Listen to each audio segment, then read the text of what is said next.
Last chapter के and में नागी और एरिका अपने बर्थडे पार्टी के बाद उसी ब्रिज पे गए थे जहां वो फर्स्ट टाइम मिले थे और लास्ट में सोसुके भी वहां आ गया था। एरिका कहते तुम यहाँ क्या कर रही हो? वो कहता मैंने प्रॉमिस किया था ना मैं बर्थडे गिफ्ट देने आऊंगा। वो दोनों को कार से कहीं ले जाता है। एरिका पूछती है तुम्हें कैसे पता चला हम कहाँ हैं? वो कहता मैं तुम्हारे घर जा रहा था तभी तुम दोनों मुझे दिख गए। और नागी को स्पोर्ट्स कार से प्रॉब्लम थी क्योंकि उसकी हाइट ज्यादा नहीं होती तो उसकी गर्दन में दर्द हो रहा था। सोसुके कहता है पहला बंदा देख रहा हूँ जिसे इस कार से कंप्लेंट है। वो कहता है अब तो तुम भी 18 के हो गए हो, तुम्हें भी लाइसेंस बनवा लेना चाहिए। एरिका एग्री करती है पर नागी कहता है मेरे लिए ट्रेन ही सही है। एरिका कहते मैं तो बनवा लूंगी। सोसुके कहता है तुम्हें क्या जरूरत है, तुम्हारे पास तो ड्राइवर है। वो कहती है पर मैं खुद ड्राइव करना चाहती हूँ। नागी सोचता है पता नहीं सोसुके का इरादा क्या है, इसने गिफ्ट का प्रॉमिस तो किया था, जरूर इसका कोई बुरा इरादा होगा। वो पूछता है वैसे क्या गिफ्ट देने वाले हो? सोसुके कहता है हम कार में हैं तो सोच रहा हूँ पहले रात में चेरी ब्लॉसम्स देखने चलते हैं, रात का नजारा अलग ही होगा। एरिका कहती है कितना रोमांटिक नजारा होगा। नागी कहता है चीजों की जगह यादें देना चाहते हो? सोसुके कहता है तो तुम्हें क्या चाहिए? नागी कहता है कार या फिर तुम्हारी वॉच। एरिका कहती है तुमने लाइसेंस के लिए मना कर दिया और कार चाहिए और वॉच तो तुम्हें सूट ही नहीं करती। नागी कहता है ये सब इन्वेस्टमेंट होती है। सोसुके कहता है सही कहा, कार और वॉच वैल्यूएबल है पर मैं जो देना चाहता हूँ वो इनसे भी ज्यादा वैल्यूएबल है। एरिका एक्साइटेड थी। नागी सोचता है क्या हो सकता है और उसकी गर्दन की नस चढ़ गई थी। अगले सीन में वो चेरी ब्लॉसम्स देखते हैं। सोसुके कहता है सूरज ढलने के बाद का नजारा बहुत अच्छा है ना? नागी फोटो खींचता हुआ कहता है मुझे नहीं पता था ये इतना अच्छा होगा। वो फोटो खींचता हुआ कुछ कह रहा था तभी वो देखता है वो दोनों वहाँ नहीं थे, वो दोनों स्टॉल पे ड्रिंक लेने गए थे। वो अकेला बैठ जाता है। एरिका वहीं से चिल्लाती हुई पूछती है तुम्हें कौन सी ड्रिंक चाहिए? वो कहता नहीं चाहिए। एरिका कहते है उसका फेस देखकर लग रहा है उसे बाथरूम जाना है। और नागी सोच रहा था मुझे पता था मैं बस रास्ते का कांटा हूँ। और एरिका चेरी ब्लॉसम्स की फोटो खींच रही थी। वो सोसुके के साथ सेल्फी लेती है और नागी को भी बुलाती है। नागी उनके बीच नहीं आना चाहता था इसीलिए वो मना कर देता है। और एरिका सोसुके के साथ बहुत खुश थी। वो कहते क्या यही तुम्हारा सरप्राइज था? मैं बहुत खुश हूँ। सोसुके कहता है अभी सरप्राइज बचा हुआ है, चलो मेरे घर चले। एरिका एक्साइटेड थी पर नागी के मन में बुरे ख्याल आ रहे थे। वो सोचता है आज रात वो एरिका को अपने घर रोक कर उसे अडल्ट बना देगा। एरिका नागी से पूछती है तुम भी आ रहे हो ना? वो मना कर देता है और उसका हाथ पकड़ के उसे भी जाने से मना करता है। सोसुके कहता है तुम दोनों क्या कर रहे हो? वो कहता है तुम्हें भी साथ चलना है नागी। नागी का दिमाग तो कहीं और ही जा रहा था। अब वो शिबुया के सेंटर में बड़ी सी बिल्डिंग के सामने पहुंचते हैं। दोनों को लग रहा था वो उसका घर है। तभी सोसुके कहता है मेरा घर ये साइड वाला है। वो उन्हें अपना घर का टूर देता है जिसमें उसने बिजनेस ऑफिस भी बनाया हुआ था। नागी कहता है लगता नहीं है यहाँ कोई रहता है, बस एक बेडरूम और किचन। सोसुके कहता है मैं यहाँ बस सोने आता हूँ। तभी उसे एक ब्रा दिखती है। वो कहता है ये कौन भूल गया? एरिका कहती है तुम घर से ही कंपनी चलाते हो, मुझे लगा था तुम किसी बड़ी सी जगह पे रहते होगे। सोसुके कहता है मेरी कंपनी अभी छोटी है पर मैं इसे बहुत बड़ी बनाऊंगा और होटल बिजनेस का किंग बन जाऊंगा और इसके लिए मुझे तुम्हारी जरूरत है नागी। नागी कहता है मैं क्यों? वो कहता है तुम में टैलेंट है, नेब्यूला विला में तुमने जो टाइम बिताया है इससे ये साफ है। वो दोनों को बिजनेस कार्ड देता है जिसपे उनका ही नाम लिखा हुआ था और उन्हें सोचकर जवाब देने को कहता है। वो कहता है हम साथ में एक बड़े ड्रीम को पूरा करेंगे, हम तीनों अमानो ग्रुप को टेक डाउन करेंगे। अगले सीन में एरिका और नागी घर आ चुके थे। एरिका कहती है क्या तुम मना करने वाले हो? नागी कहता है मैं सोच तो यही रहा था पर वो मेरे बारे में इतना ज्यादा सोचता है, ये सुनकर मैं खुश हूँ। एरिका कहती है ऑफ कोर्स वो सोचता है, आखिर तुम उसके छोटे भाई हो। तभी नागी को साची का मैसेज आता है मुझे तुमसे कुछ बात करनी है। अब अगले दिन स्कूल के न्यू टर्म स्टार्ट होते हैं। ये नागी का 3rd ईयर था और वो क्लास ए में था। हीरो कहती है हम फिर दोबारा सेम क्लास में हैं। एरिका भी खुश थी कि वो सब एक ही क्लास में थे। नागी कहता है क्लास सब्जेक्ट्स के बेस पे अलॉट किए जाते हैं, अगर हमने सब्जेक्ट चेंज नहीं करे हैं तो हमारी क्लास ऑटोमेटिकली सेम ही रहती है। शियोन आकर कहता है हम फिर दोबारा एक साथ है, कितनी अच्छी बात है ना? हीरो कहती है अब हम हाई स्कूल के 3rd ईयर में हैं। एरिका कहती है और हम 18 के हो चुके हैं। शियोन कहता है हम अडल्ट बन गए हैं। और स्कूल के अंदर से बहुत शोर आ रहा था। वो सब अंदर जाकर देखते हैं। लॉकर रूम में सबने साची को घेरा हुआ था। हीरो कहती है कल उसकी एंट्रेंस सेरेमनी थी ना? एरिका कहती है वो सेम यूनिफॉर्म में कितनी क्यूट लग रही है ना? और नागी उसके साथ सेम स्कूल और सेम यूनिफॉर्म शेयर करने में ऑड फील कर रहा था और साची का मूड भी उसे ऑफ लग रहा था। और लड़कियां और लड़के सभी साची के बारे में ही बात कर रही थी। लड़के उस पर ट्राई मारने का सोच रहे थे। एरिका कहती है वो भीड़ में फंस गई है। वो नागी से उसकी हेल्प करने को कहती है। नागी कहता है कल उसने मुझे मैसेज करके कहा था वो हमारे भाई बहन के रिश्ते को सीक्रेट रखना चाहती है, इसीलिए उसने मुझे स्कूल में बात करने से मना किया है। और मैंने जब रीजन पूछा था तो उसने कहा था जूनियर हाई में उसे चिढ़ाया जाता था। एरिका और हीरो खुद उसे बचाने जाते हैं। एरिका कहती है तुम पे यूनिफॉर्म अच्छी लग रही है और हीरो से एडमिशन के लिए कांग्रेट्स करती है और दोनों से ले जाते हैं। जाते हुए साची नागी को देखती है और चिढ़ाने वाला मुंह बनाती है। फिर उनका टेस्ट होता है। शियोन कहता है तुम्हारा पोस्ट ब्रेक टेस्ट कैसा हुआ? नागी कहता है शायद मैं फर्स्ट आऊंगा। शियोन कहता है पर तुम तो छुट्टियों में काम कर रहे थे ना? नागी कहता है तभी तो शायद बोला है। और दोनों ऊपर जा रहे थे और साची नीचे से आ रही थी। वो एक दूसरे को देखते हैं और साची गिर जाती है। नागी पूछता है तुम ठीक तो हो? साची मुंह फुलाए रहती है। अब लंच ब्रेक में नागी चेस खेल रहा था। वो देखता है बाहर साची थी। वो इधर उधर कुछ देख रही थी। वो सोचता है शायद वो वॉशरूम ढूंढ रही है और इस चक्कर में वो चेस में हार जाता है। और साची जब नागी को देखती है तो वो फिर अजीब सा फेस बनाती है। अब छुट्टी के टाइम एरिका नागी से सुपरमार्केट होते हुए घर चलने को कहती है। वो दोनों देखते हैं साची गेट पे वेट कर रही थी। साची दोनों को देखती है और स्माइल करके चली जाती है। नागी को समझ नहीं आ रहा था ये सब क्या हो रहा था। अगले सीन में वो उमिनो टाए जाता है। साची वहाँ काम कर रही थी। वो बताती है मॉम और डैड शॉपिंग पे गए हैं। नागी कहते तुमने काम भी स्टार्ट कर दिया? वो कहती है हाँ मैंने कल से ही किया। नागी कहता है आज स्कूल में वो सब क्या था? साची कहती है अब तुम बस मेरे बड़े भाई नहीं रहे। मेरा भाई अकेला रहा करता था पर अब तुम कुछ और बन गए हो। तुम स्कूल में हीरो से चिपके क्यों रहते हो? उसने तुम्हें डंप किया था, भूल गए क्या? और मुझे लगा था स्कूल में तुम एरिका से नहीं मिलते हो और तुम हमेशा उस एक्सट्रोवर्ट शियोन के साथ क्यों रहते हो और उन बेवकूफों के साथ गेम क्यों खेलते हो? नागी कहता है बात तो सही है पर तुम्हें गुस्सा क्यों आ रहा है? साची कहती है मैं गुस्सा नहीं हूँ। मैं जिस नागी को जानती थी वो सुबह उठकर राइस बॉल खाता था, क्लास और ब्रेक्स में अपने डेस्क पे ही बैठा रहता था। जब भी मैं तुम्हें देखती थी तुम हमेशा अकेले रहते थे। लंच में या स्कूल के बाद हमेशा तुम पढ़ाई करते थे। जूनियर हाई तक जिस नागी को मैं जानती थी वो ऐसा था पर अब तुम बदल गए हो और मुझे इस बात का सुकून है। मुझे अकेला ना रहने वाला नागी ज्यादा अच्छा लगता है। नागी कहता है तुम्हें स्कूल में दोस्त बना लेने चाहिए। साची कहती है मेरे दोस्त हैं। तभी उनके पेरेंट्स वहाँ आते हैं और यूहेई कहते हैं मैंने कभी नहीं सोचा था मैं तुम दोनों को एक ही स्कूल के यूनिफॉर्म में देख पाऊंगा। वो उनकी साथ में फोटो खींचते हैं। और अब कहानी में आता है एक न्यू मेल कैरेक्टर यूकी गुची। वो अभी 17 साल का है और उसका गोल है जापान के सबसे फेमस यूनिवर्सिटी में जाना और उसके फादर डॉक्टर हैं और उसके घर का माहौल है पढ़ो पढ़ो और बस पढ़ो। यूकी स्कूल के बाद क्रैम स्कूल में रात 10 बजे तक पढ़ता था और फिर घर पे जाकर होमवर्क फिनिश करता था। उसने हाई स्कूल का सेकेंड ईयर ऑलमोस्ट ऐसे ही बिताया था पर जब रिजल्ट आया तो उसकी रैंक 24 थी जिससे वो खुश नहीं था। उसे समझ नहीं आ रहा था टॉप रैंक लाने वाले कैसे पढ़ते हैं क्योंकि वो तो दिन रात एक कर ही रहा था पर फिर भी उसे रिजल्ट नहीं मिल रहा था। उसके पूरे दिन की पढ़ाई के शेड्यूल के बीच में उसे थोड़ा सा फ्री टाइम मिलता था जब वो नहाने जाता था। वो नहाते हुए अपना फेवरेट शो देखता था जो लव डॉक्यूमेंट्री पे बेस्ड था और उस शो में हाई स्कूल के लड़के ने क्लासरूम में किस किया था। उसे ये सब ब्रेन वॉश करने वाली चीज लग रही थी जो कभी सच नहीं होती। पर जब वो थर्ड ईयर में आया तो उसकी ये सोच बदल गई क्योंकि अब एरिका मानो उसके आगे बैठती थी और क्लास में टेस्ट था और एरिका के पास पेन नहीं था। उसने अपने पीछे वाले लड़के से पेन मांगा जो कि यूकी था। वो एरिका की क्यूटनेस से लाल हो गया था। उसे लगा यही उसके हार्डवर्क का इनाम है और वो एरिका को अपने लाइफ की मेन कैरेक्टर समझने लगा जैसे उसका फेवरेट शो में था। उसे पता था एरिका अमीर घर से है और कितनी केयर फ्री रहती है। वो कभी भी सोच समझकर काम नहीं करती थी इसीलिए प्रेडिक्ट करना मुश्किल होता था कि वो क्या करने वाली है। और ऊपर से उसके बूब्स बहुत बड़े हैं। वो एक ऐसी लड़की है जिसकी तारीफ हर लड़का करेगा और ऐसा नहीं था कि वो बस एरिका को ही जानता था, वो हीरो को भी जानता था। इनफैक्ट वो हीरो के साथ प्रेप स्कूल में भी था। उसके अकॉर्डिंग हीरो प्रेप स्कूल से ही स्मार्ट, ब्यूटीफुल और ऐसी लड़की है जिससे आसानी से बात करी जा सकती है। पर एरिका एक अनरीचेबल फ्लोवर है, मतलब औकात से बाहर। पर अब उसे ये मौका मिला है। ये उसके लव रियलिटी शो की स्टार्टिंग है। वो सोचता है मुझे पहले खुद को प्रूव करना होगा कि मैं मेन कैरेक्टर हूँ। वो एरिका का पीछा कर रहा था और एरिका के बालों से रिबन निकल के गिर जाता है। उसे ये एरिका की नजर में आने का एक अच्छा मौका दिखता है। पर जब तक वो ये सब सोच रहा था नागी उस रिबन पे पैर रखकर स्लिप हो जाता है। एरिका पूछती है तुम ठीक तो हो? वो कहता है मैंने किसी चीज पे पैर रख दिया। एरिका कहती है ये मेरा रिबन था,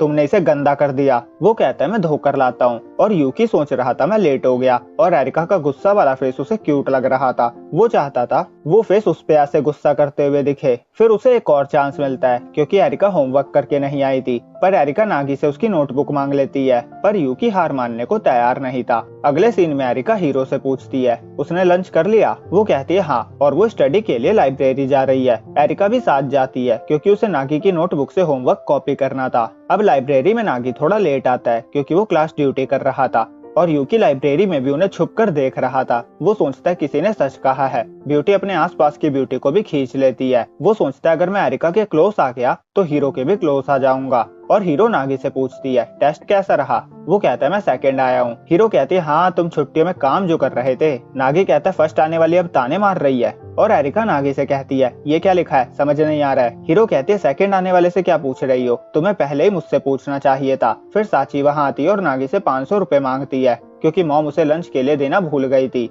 यूकी हैरान हो जाता है। वो कहता है ये तो फर्स्ट ईयर वाली है।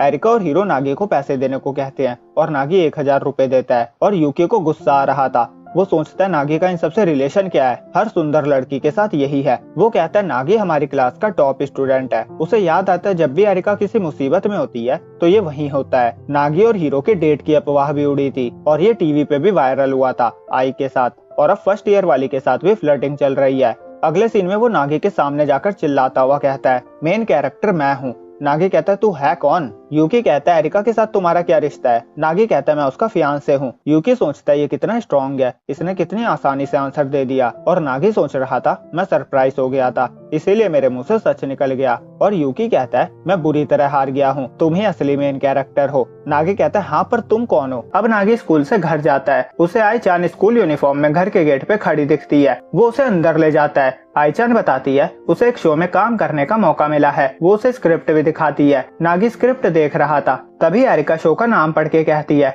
मुझे इसके मांगा के बारे में पता है। नागी कहता है तुम कब आई। एरिका कहती है साची ने मुझे ये मांगा रिकमेंड किया था। नागी कहता है ये फेमस है क्या। आई-चान कहती है ये सीरियल टीवी ड्रामा है जो जुलाई में स्टार्ट होगा और इसीलिए इसको बहुत अटेंशन मिल रही है और मुझे एपिसोड 6 में राइवल हाई स्कूल गर्ल का रोल मिला है। एरिका कहती है तुम एज एक्टर डेब्यू करने वाली हो तो क्या अब तुम एक्टर बन जाओगी। आई-चान कहती है मुझे नहीं पता, एजेंसी ने मुझे किसी रीजन की वजह से ये करने के लिए पुश किया है। उन्होंने कहा ये एक्सपीरियंस गेन करने का यूनिक चांस है इसीलिए मैं बहुत मोटिवेट हूँ। नागी कहता है आई-चान और फेमस हो जाएगी। एरिका कहती है मैं तो रिलीज होते ही देख लूंगी और पूरा रिकॉर्ड भी कर लूंगी। आई-चान कहती है पर एक प्रॉब्लम है, मुझे जापानीज हाई स्कूल गर्ल्स के बारे में कोई आइडिया नहीं है। वो बताती है जब वो चाइना में शिफ्ट हुई थी तो जूनियर हाई से पहले वो मुश्किल से ही कभी कभी स्कूल जाती थी और उसके बाद कॉलेज उसने ऑनलाइन कंप्लीट किया था तो उसे जापानीज स्कूल के बारे में कुछ नहीं पता। नागी कहता है हाँ तुम 4th ग्रेड में चाइना के स्कूल ट्रांसफर हो गई थी। आई-चान कहती है इसीलिए इस रोल के लिए प्रिपेयर करने में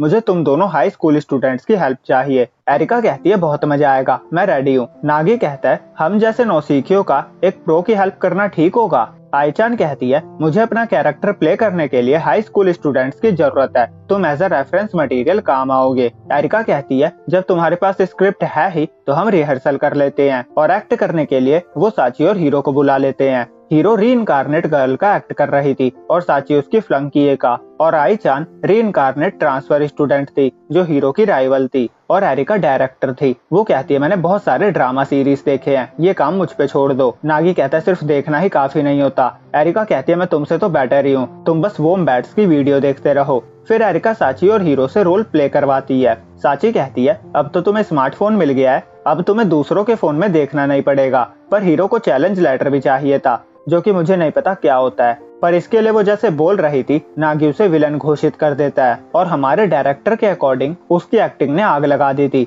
फिर आई-चान का रोल आता है। वो हीरो से अपना स्मार्टफोन मांगती है पर एक्टिंग करते हुए वो शर्मा रही थी। एरिका और नागी दोनों ही उसकी ऐसी एक्टिंग से सरप्राइज हो जाते हैं। एरिका कहती है तुम्हारी शाइनेस बाहर आ रही है। नागी कहता है और तुम्हें चिल्लाकर भी नहीं कहना है। आई-चान रोने लगती है। फिर वो अगला सीन कंटिन्यू करते हैं। हीरो कहती है मुझे बिलीव नहीं हो रहा, तुम रीबॉर्न होकर फिर मिल गई, किस्मत हमें मिलवा रही है, चलो इस बार हम सेटल ही कर लेते हैं। वो आई-चान को पंच करती है और स्क्रिप्ट के अकॉर्डिंग आई-चान को डॉज करके काउंटर पंच मारना था पर वो बस खड़ी ही रह जाती है। इसीलिए हीरो ही इम्प्रोवाइज करती है और नाटक करती है कि उसे पंच लग गया है। और साची भी रोल में ही थी। हीरो रोते हुए कहती है मुझे कल डेट पे जाना है, मैं इस तरह अपना फेस कैसे उसे दिखाऊंगी। साची कहती है प्लास्टिक सर्जरी के सामने तो ये छोटी सी स्क्रैच है। स्क्रिप्ट के अकॉर्डिंग साची हीरो की फैन थी और उनका एक्ट देखकर एरिका इमोशनल हो जाती है। वो हीरो से कहती है उसने बहुत कमाल की एक्टिंग करी है। हीरो कहती है ऐसा कुछ नहीं है, वो तो मुझे मांगा पसंद है तो मुझे कैरेक्टर और उनकी लाइंस याद थी और जहाँ तक रोने की बात है तो मैंने बस आई ड्रॉप का यूज किया था। और आई-चान कहती है पता नहीं मैं एक्टिंग क्यों नहीं कर पा रही हूँ, गाना तो मैं बड़े आराम से गा लेती हूँ। हीरो कहती है मुझे नहीं लगता तुम्हें शूट पे जाना चाहिए। साची कहती है तुम एक बार स्क्रिप्ट देखकर ट्राई करो। आई-चान कहती है मुझे पूरी स्क्रिप्ट याद है। नागी कहता है फिर प्रॉब्लम क्या है।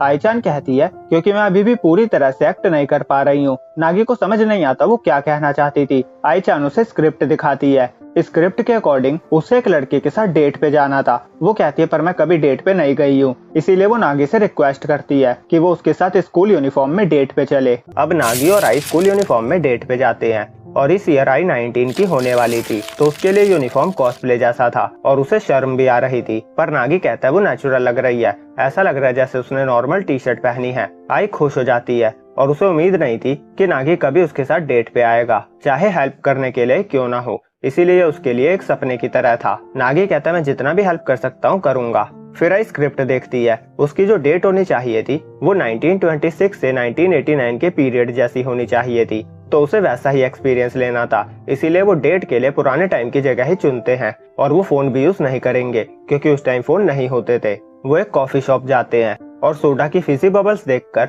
आई को नागी के साथ अपने बचपन के दिन याद आने लगते हैं। नागी कहता है जल्दी पी लो वरना आइस पिघल जाएगी, और उसे समझ नहीं आ रहा था कि ये क्या चीज है। और आई हाथ से कैमरा बनाकर फोटो खींचने लगती है। वो कहती है अभी हम फोन का यूज करके मेमोरी को कैप्चर कर सकते हैं, पर पहले के टाइम में हमें ऐसे ही अपनी आंखों में मेमोरीज को कैद करना पड़ता था। फिर वो रेट्रो अम्यूजमेंट पार्क जाने के लिए फिजिकल मैप देख रहे थे और नागी कह रहा था अगर हम फोन यूज कर रहे होते तो हम 1 मिनट में रास्ता ढूंढ लेते। वो पुराने टाइम में जीने के ख्याल से ही मर रहा था। फिर आई रास्ता गाइड करती है। नागी कहता है तुम गलत डायरेक्शन में जा रही हो। फिर वो रास्ता गाइड करता है और दोनों जैसे तैसे अम्यूजमेंट पार्क पहुंचते हैं। वहाँ बहुत सी अट्रैक्टिंग चीजें थी, पर आई को हॉन्टेड हाउस ही जाना था। नागी कहता है तुम ही जाओ। आई कहती है मुझे लगा था तुम मेरी हेल्प करोगे। वो मुंह बनाने लगती है और वो फोर्सफुली उसे अंदर ले जाती है। अंदर उन्हें एक ज़ॉम्बी दिखता है और नागी उसे देखकर ऐसे डरता है जैसे उसकी आत्मा निकल गई हो। वो वहाँ से भागने लगता है। ज़ॉम्बी का रोल करने वाला कहता है पर बाहर जाने का रास्ता तो दूसरी तरफ है। और फिर जैसे तैसे वो एग्जिट पे पहुँचते हैं और कुछ लोगों ने आई को पहचान लिया था कि वो एक फेमस सिंगर है और डेट पे आई है, और कुछ लोगों को लग रहा था वो स्कूल स्टूडेंट है और डेट पे आए हैं। नागी कहता है अच्छा है कि हमने यूनिफॉर्म पहनी है। वो कहता है चलो किसी कम भीड़ वाली जगह पे चले, और अगले सीन में दोनों पांडा पे राइड कर रहे थे। और आई कहती है तुम व्हाइट हॉर्स पे आने वाले प्रिंस नहीं हो, पांडा पे आने वाले प्रिंस हो। और नागी को उसके साथ डबल राइड करके शर्म आ रही थी। आई कहती है आज मैं तुम्हारी वजह से बहुत सारी नॉस्टैल्जिक चीजें एक्सपीरियंस कर पाई और तुम्हारे साथ डेट पे आकर मैं बहुत खुश हूँ। अगर मैं दूसरी कंट्री शिफ्ट नहीं हुई होती तो मैं भी तुम्हारे साथ इस तरह स्टूडेंट लाइफ जी पाती। नागी एग्री करता है और वो जैसे ही पीछे मुड़कर उसे देखता है आई उसे किस करती है और फिर दोनों को ही शर्माने लगती है। आई कहती है फाइनली मैंने कर लिया। वो बताती है शो में किसिंग सीन भी है, पर उसने इससे पहले कभी किस नहीं किया और वो चाहती थी कि उसकी फर्स्ट किस नागी के साथ हो बजाय किसी हैंडसम एक्टर के। नागी शॉक हो चुका था पर वो समझ जाता है। आई कहती है ये बस काम के लिए है और इसी बात की वजह से मैं एक्टिंग पे फोकस नहीं कर पा रही थी, पर अब मैं कर सकती हूँ क्योंकि मेरी पहली किस तुम्हारे साथ हो चुकी है। अब शो के पब्लिश हो जाने के बाद जब नागी शो देखता है तो पता चलता है कि एजेंसी ने किसिंग सीन को कट कर दिया था, बिल्कुल वैसे ही जैसे जब आप एनीमे देखोगे तो उसमें मेरे एक्सप्लेनेशन से काफी सारी चीजें कट कर दी जाएगी और आपको लगेगा ये सब फैन मेड स्टोरी थी। खैर कोई बात नहीं, नागी को आई की एक्टिंग बहुत ही अच्छी लगी। कंपैरिजन भी आप देख सकते हो। ये है प्रैक्टिस के टाइम की फोटो और ये है एक्चुअल शूटिंग की फोटो, और शो के सीजन की रेटिंग सबसे हाईएस्ट रही।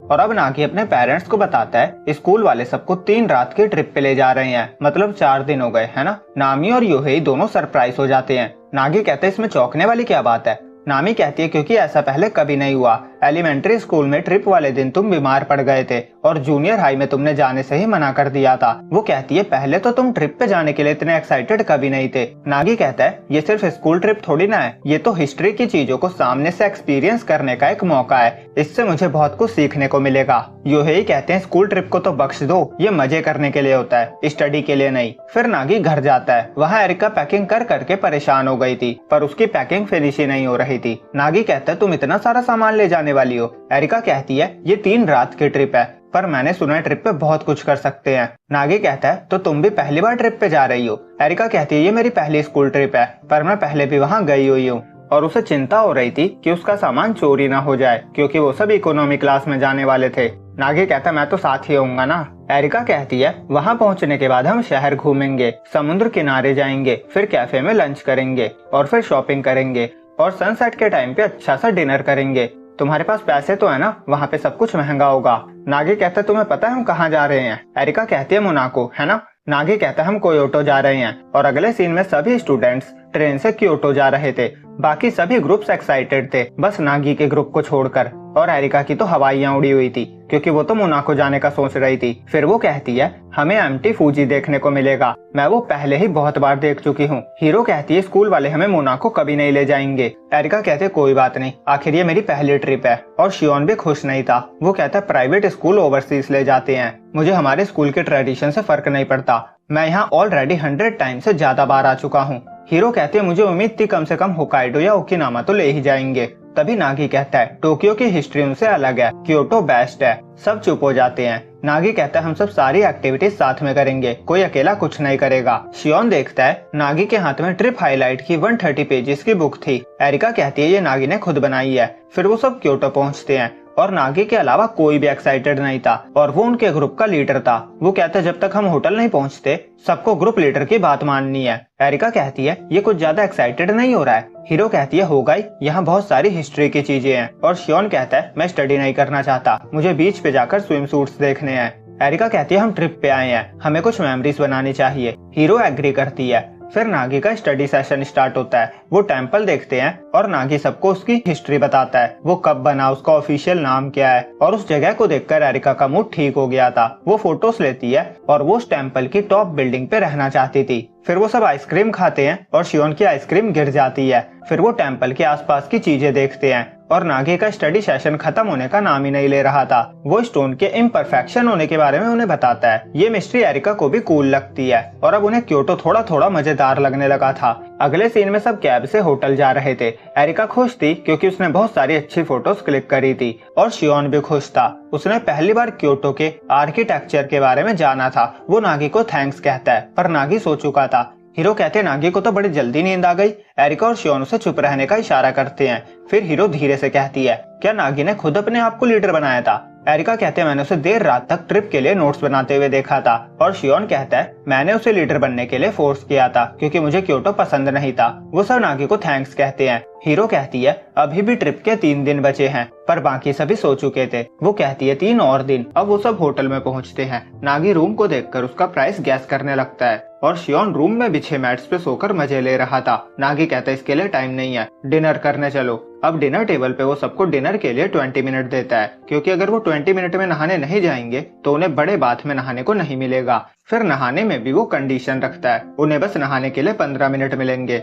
और फिर नहाकर रूम में जाते ही वो लाइट्स ऑफ करके सोने को कहता है क्योंकि उसका मानना था ट्रैवल करके सब थक गए होंगे और कल सुबह उन्हें जल्दी भी उठना है। फिर शियोन चिल्लाता हुआ उठता है ये स्कूल ट्रिप है या मिलिट्री बेस? नागी कहता है तुम क्या करने की सोच रहे हो? शियोन कहता है ऑब्वियसली हम लड़कियों के रूम में जाएंगे। नागी कहता है वो कैसे? हॉलवे में टीचर पहरा दे रहे हैं। शियोन कहता है वो तो मुझे नहीं पता। तभी एरिका और हीरो उनके रूम में आती है। नागी पूछता है वो यहाँ कैसे आई? हीरो कहती है हम इमरजेंसी एग्जिट से बाहर आ गए और फिर फ्रंट डोर से यहाँ आ गए। शियोन कहता है स्कूल ट्रिप पे प्यार की बातें नहीं करी तो फिर क्या किया?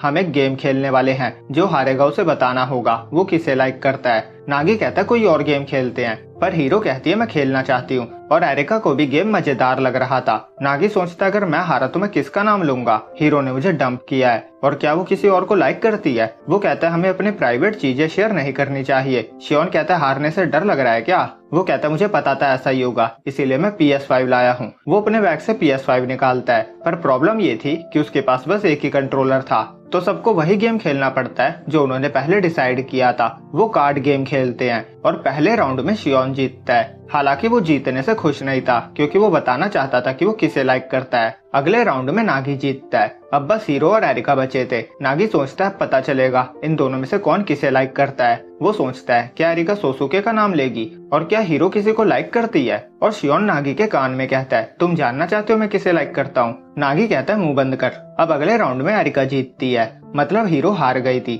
अब उसे बताना था वो किसे लाइक करती है और वो नागी का नाम लेती है। तभी बाहर से आवाज आती है टीचर आ रहे हैं और सब जल्दी से सोने का नाटक करते हैं। टीचर भी कंफ्यूज हो जाते हैं कि ये बच्चे इतनी जल्दी सो कैसे गए और नागी सोच रहा था लड़कियां कहाँ गई।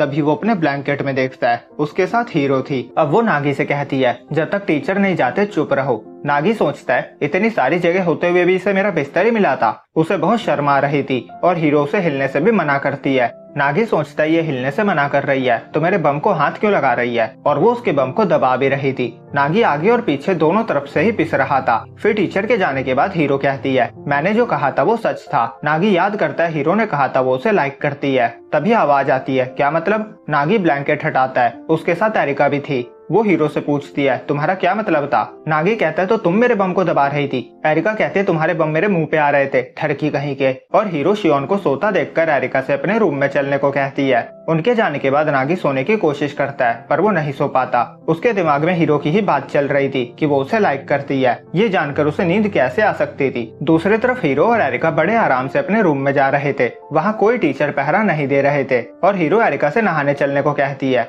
पहले उन्हें नागी ने टाइम लिमिट दी थी पर अब वो आराम से नहा सकते हैं और बाथ भी खाली होगा तो दोनों नहाने चले जाते हैं। हीरो कहती है हमने पहले भी इस बारे में बात करी है, मेरा भी फियांसे है। वो बताती है जब वो और नागी डेट कर रहे थे तो उसे रियलाइज हुआ सब कुछ वेस्ट है और इसीलिए उसे ब्रेकअप करना पड़ा। वो कहती है नागी हमारी क्लास का टॉपर है, वो मेहनती है, वो जो चाहे वो अचीव कर सकता है, उसका फ्यूचर गारंटेड ब्राइट होगा और इसीलिए वो नहीं चाहती नागी अपना अच्छा खासा फ्यूचर तबाह करके उसके साथ श्राइन में रहने आ जाए। अगर आपको याद हो तो हीरो एक श्राइन के उत्तराधिकारी है, आगे चलकर उसे ही श्राइन संभालना है तो उसके हस्बैंड को श्राइन में आकर ही रहना होगा जैसे उसके डैड श्राइन में आए थे। हीरो का मानना था उनका फ्यूचर कभी अच्छा नहीं हो सकता था, वो बस एक दूसरे से नाखुश रहते और यही कारण था कि उसने ब्रेकअप किया। एरिका कहती है पर क्रिसमस के दिन ही क्यों किया। हीरो बताती है क्रिसमस से एक वीक पहले वो अपने फियांसे से मिली थी। एरिका कहती है सच में, क्या वो हॉट था। हीरो कहती है वो सीरियस और अच्छा लड़का था और श्राइन चलाने के लिए टैलेंटेड भी था। जब मैं उससे मिली थी मेरा फ्यूचर मुझे रियल लगने लगा।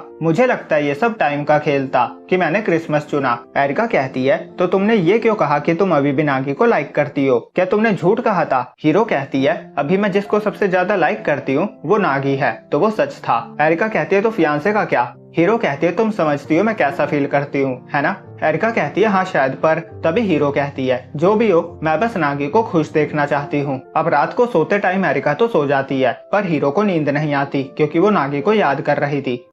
आज है ट्रिप का दूसरा दिन और ये एक फ्री डे है, मतलब स्कूल की तरफ से उन्हें कहीं भी नहीं जाना है। वो आज जहाँ जाना चाहे जा सकते हैं। सुबह सुबह शियोन नागी से पूछता है क्या हुआ, नींद नहीं आई क्या। नागी कहता है तुम तो सो गए थे पर उसके बाद बहुत कुछ हुआ। शियोन कहता है कुछ एक्साइटिंग हुआ क्या। नागी कहता है तुम जागे थे क्या। वो कहता है नहीं, मैं तो घोड़े बेचकर सो रहा था। नागी हीरो की बात को याद करके कहता है नहीं वो एक्साइटिंग तो नहीं था। फिर हीरो और एरिका उन्हें ज्वाइन करती है। हीरो नागी से पूछती है आज वो कहाँ जाएंगे। नागी सोचता है ये तो नॉर्मल लग रही है। वो कहता है आज फ्री डे है और एरिका ने कहा उसके पास आइडिया है। एरिका कहती है आज फ्री डे है, हम जो चाहे वो कर सकते हैं। वो कहती है जब तुम मेरे बारे में सोचते हो तुम सोचते हो मैं फोटोजेनिक और होटल के उत्तराधिकारी हूँ। नागी कहता है हाँ तो। एरिका कहती है तो हम अमानो या क्योटो में ट्रेंडिंग स्वीट्स खाने जाएंगे। हीरो के मुंह में पानी आने लगता है। वो कहती है अमानोया के डम्पलिंग्स इंस्टा पे ट्रेंड कर रहे हैं, हर कोई उसे खाना चाहता है पर उन्हें रिजर्वेशन नहीं मिलती। और फिर वो एरिका के गले लगकर उसे बेस्ट कहती है।